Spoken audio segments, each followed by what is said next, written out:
It's the Side Quest Podcast.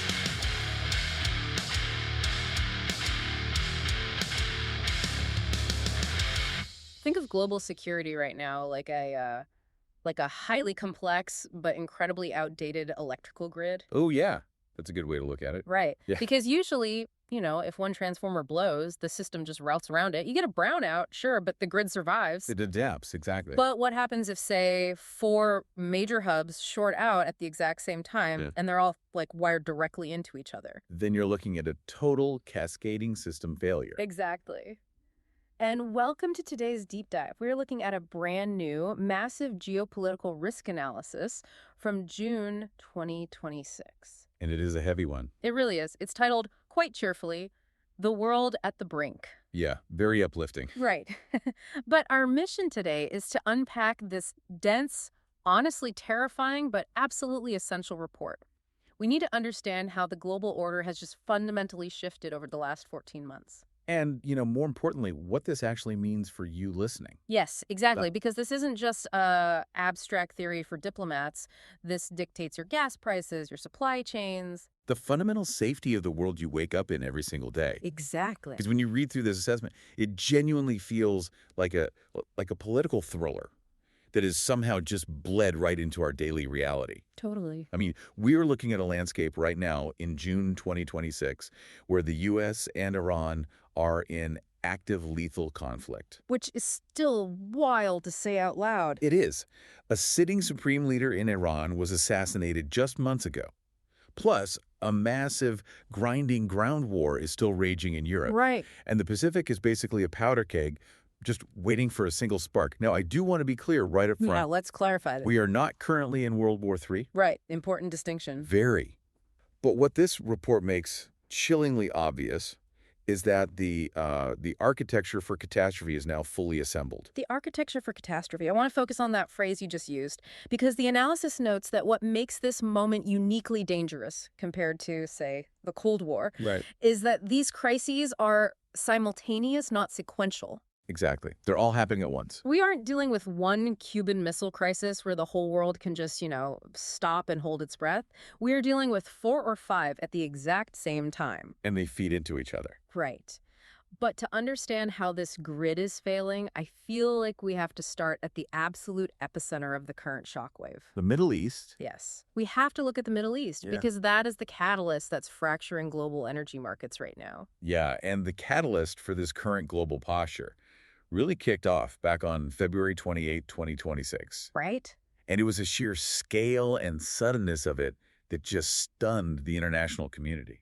I mean, it was massive. We are talking about U.S. and Israeli forces launching nearly 900 strikes in a 12-hour window. Wait, 900 strikes in 12 hours? That's almost hard to wrap your head around. It's unprecedented. Yeah. The objective wasn't a warning shot, right? It was the systemic dismantling of Iranian missiles, air defenses, military infrastructure. And leadership. And leadership, yeah. The most seismically significant outcome of that 12-hour window was the killing of Supreme Leader Ali Khamenei.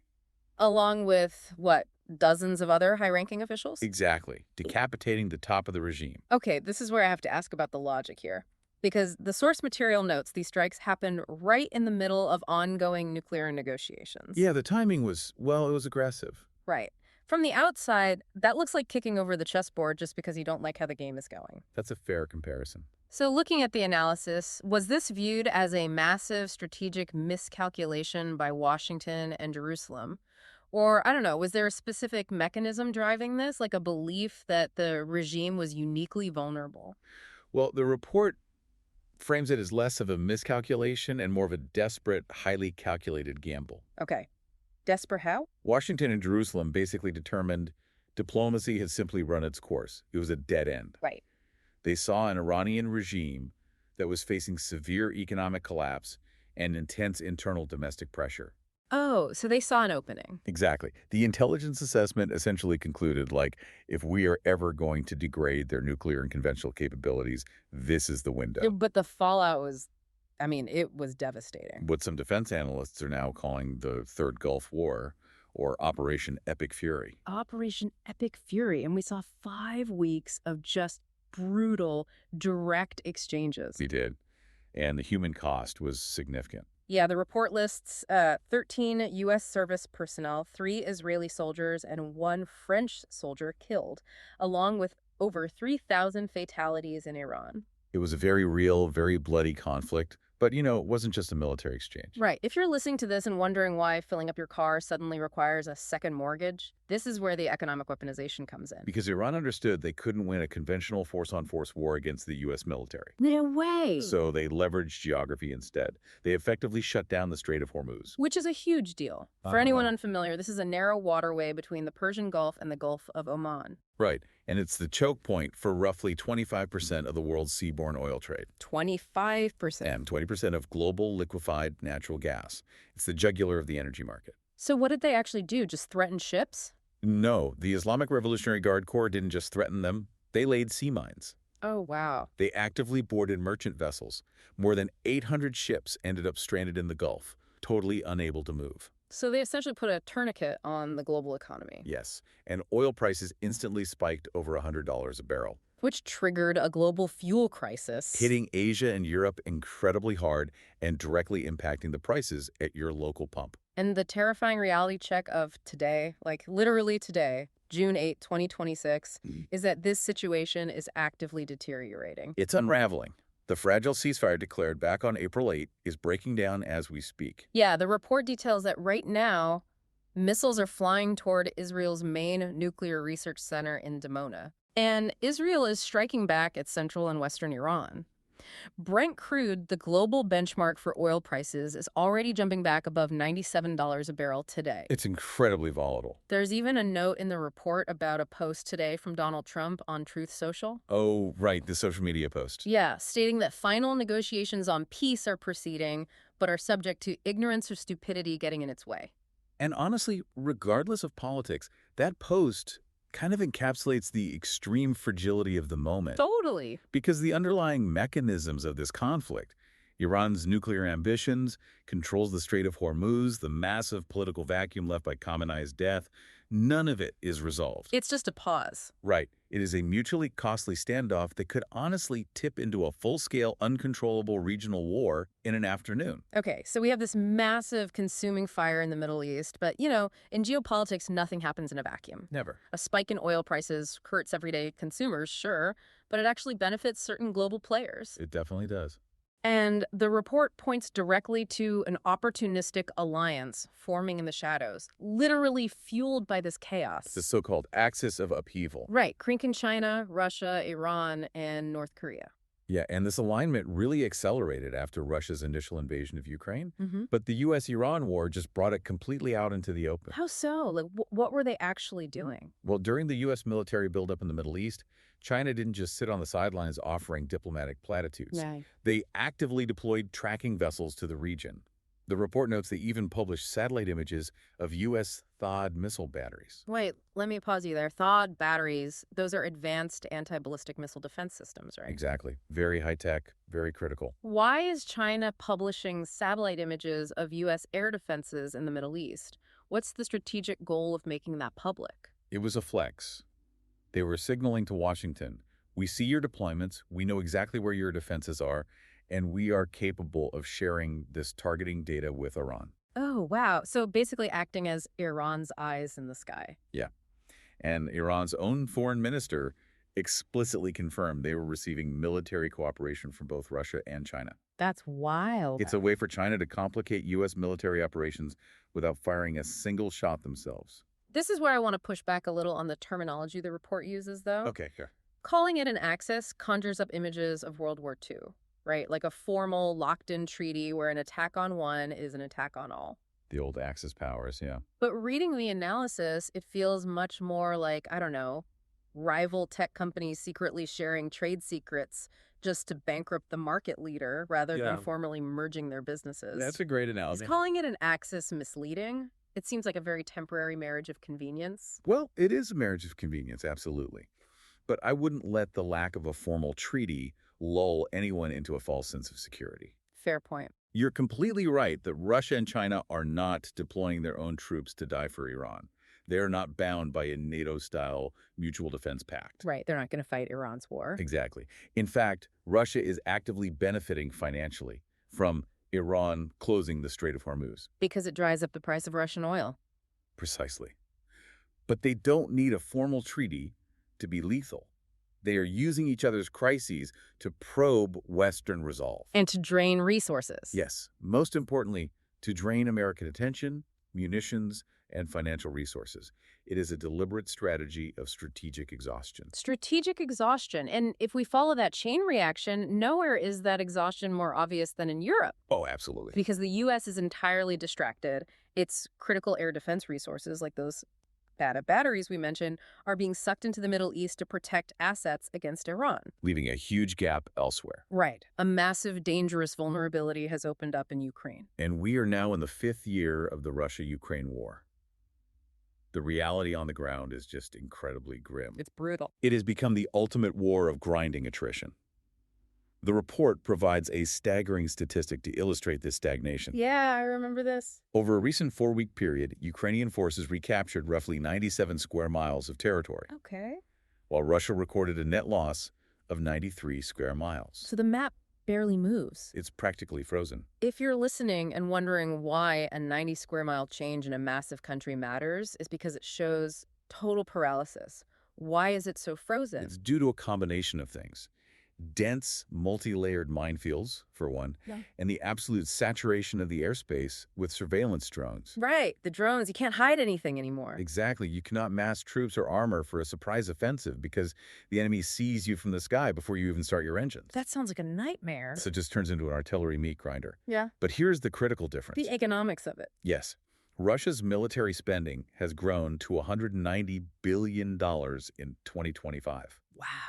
That is 7.5% of their entire GDP. 7.5%. That is a wartime economy, full stop. Because they are boosted by those high oil revenues from the Middle East crisis, and because they are receiving covert dual-use technology from China. And munitions from North Korea. Right.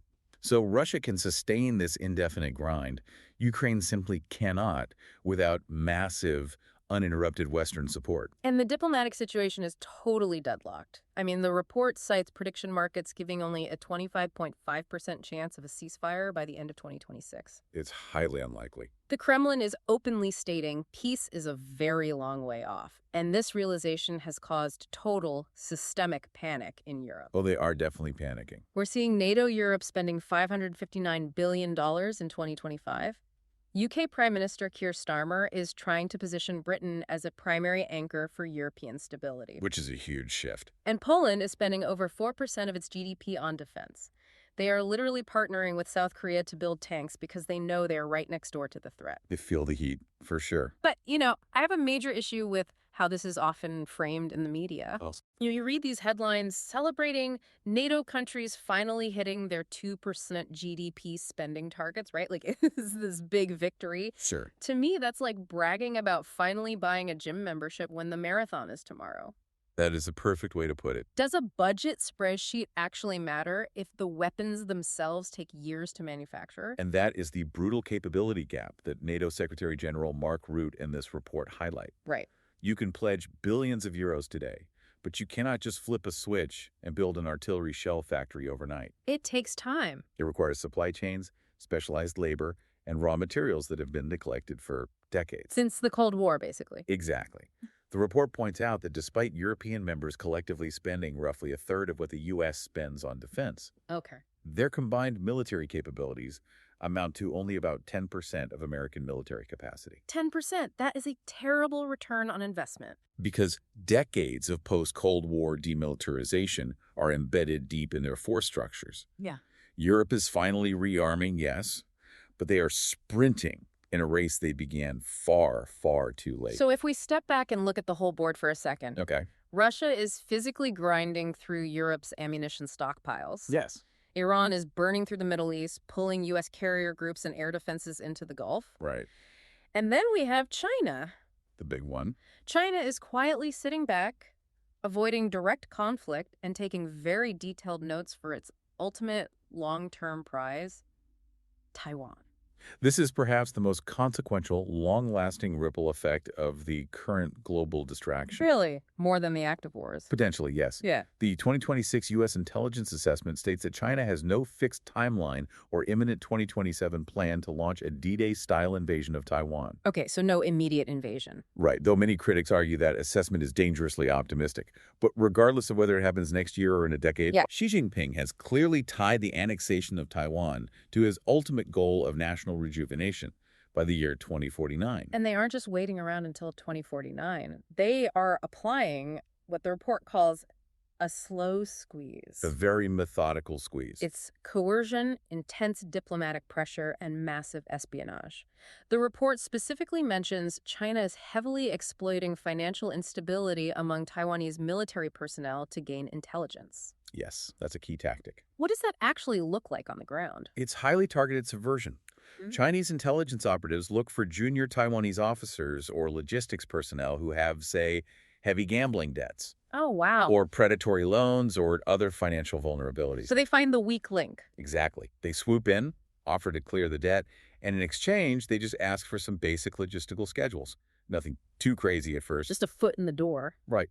But over time, that escalates into blackmail and the handing over of highly classified defense plans. Which is terrifying. It is hollowing out Taiwanese readiness from the inside. Taiwan's president, Lai Ching-te, explicitly called 2026 a crucial year and told his country they must prepare for the worst. But the part of the report that I found the most alarming was what China is actually extracting from the U.S.-Iran war. The intelligence aspect. Yeah, the analysis calls it a strategic intelligence gift. It feels like, I don't know, a football coach getting high-definition drone footage of their biggest rival executing their entire secret playbook in a live game. That analogy captures the spirit of it, but honestly, the reality is even deeper. How so? It's not just watching a video. It's like tapping directly into the quarterback's headset while mapping the exact physics of how the team moves. Wow. For the first time since the Gulf Wars, the United States has had to conduct a high-intensity, sustained air campaign against a highly sophisticated, Russian-equipped, integrated air defense network in Iran. Right. This isn't just fighting insurgents anymore. Exactly. And the People's Liberation Army of China is monitoring every single millisecond of it. What exactly are they monitoring, though? Like, what are they learning? They are running real-time analyses on U.S. strike packages. They are watching how American carrier strike groups position themselves in hostile waters. Which is exactly what they'd need to know in a Pacific conflict. Precisely. They are monitoring electronic warfare tactics, literally capturing the frequencies U.S. jets use to jam radar. Oh, that is bad. They are studying ISR patterns, which stand for intelligence, surveillance, and reconnaissance. Basically, they are learning exactly how the U.S. military spots a target, communicates that data, and destroys it.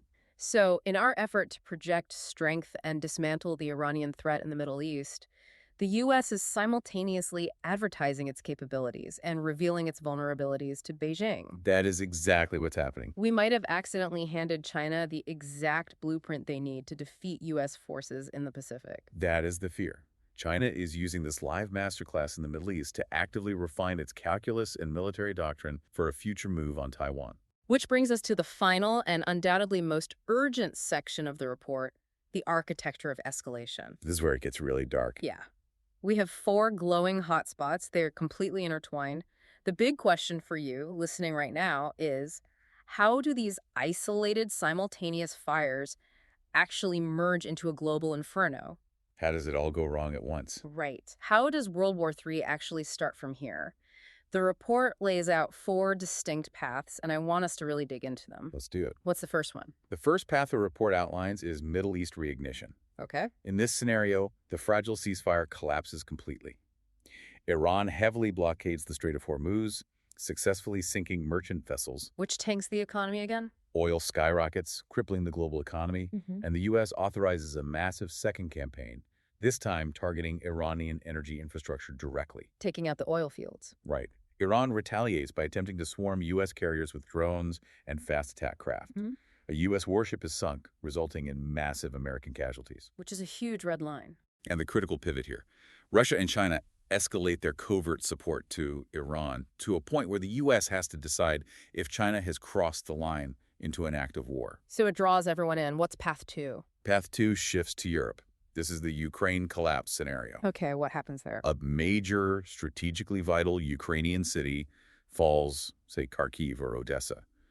The Ukrainian lines break. Cover route. European governments panic, Yeah. realizing Russia will soon be right on the Polish border, and they decide they have to intervene directly to stop the bleeding. So actual NATO boots on the ground? Yes, a coalition of European troops enters Ukraine to secure a buffer zone, but then a Russian ballistic missile hits a base housing those NATO troops, causing mass casualties. Oh, man. Suddenly, we are in an Article 5 deliberation. Right, and for context, Article 5 is the NATO principle that an attack on one member is an attack on all. Exactly. So if Polish or French troops are killed, do they trigger Article 5 and force the United States into a direct shooting war with a nuclear-armed Russia? It forces an impossible political crisis. That's terrifying. Okay, path 3 is Taiwan opportunism. Right.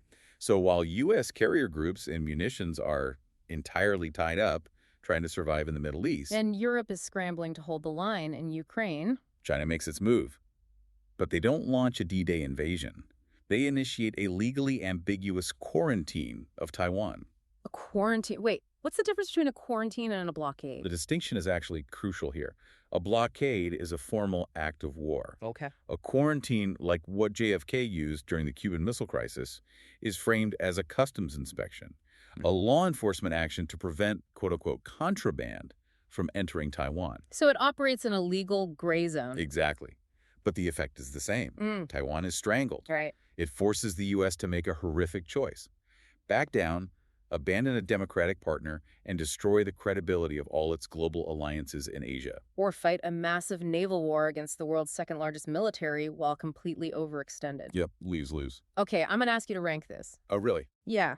Which one of these keeps intelligence analysts up at night the most? Because for my money, while we spend all this time dissecting the grand master chess player strategies of Xi Jinping, Vladimir Putin, or the Iranian leadership, Sure. the true most terrifying path is path 4, the accident. Yeah. Because an accident completely bypasses all rational planning. Most analysts would actually agree with you on that. Path 4 is what historians call the Sarajevo moment. Referring to the assassination of Archduke Franz Ferdinand that stumbled Europe into World War I. Exactly. In an environment this saturated with military hardware and tension, you don't need a grand strategy to start a world war. You just need bad luck. You need a single miscalculated strike. You need a communications blackout during a tense naval standoff. Or just human error.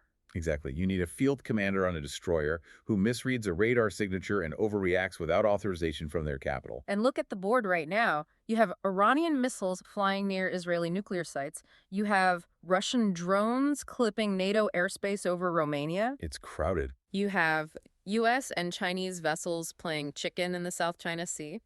And you have Houthi rebels firing blindly into commercial shipping lanes in the Red Sea. The probability of a catastrophic accident triggering a chain reaction that no one actually intended is frighteningly high.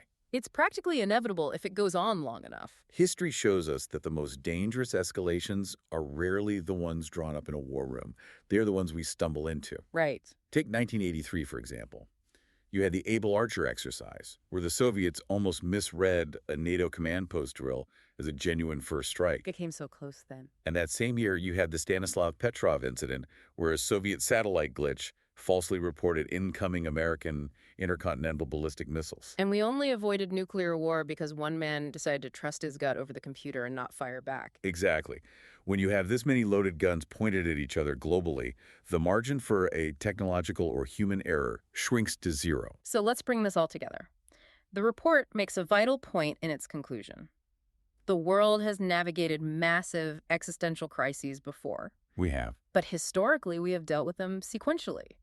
You dealt with the Cuban Missile Crisis, you exhaled, you moved on. Right. You had time to reset. Today's risk is entirely defined by its simultaneous nature. Yeah. You have the U.S.-Iran conflict actively burning, the grinding war of attrition in Ukraine depleting Western stockpiles, and China's silent squeeze on Taiwan. All fueled and connected by this axis of upheaval. Yes, and again, why does this matter to you? Because geopolitics isn't something that happens over there anymore. No, it's not. It's the price of your groceries. It's the security of the microchips in your phone and your car. It is the fundamental stability of the global economy you rely on. The leaders with their hands on these levers have to understand the immense interconnected weight of what they are holding. They really do. They have to actively choose to de-escalate, to find off-ramps, before someone's grip simply slips and the entire grid goes down.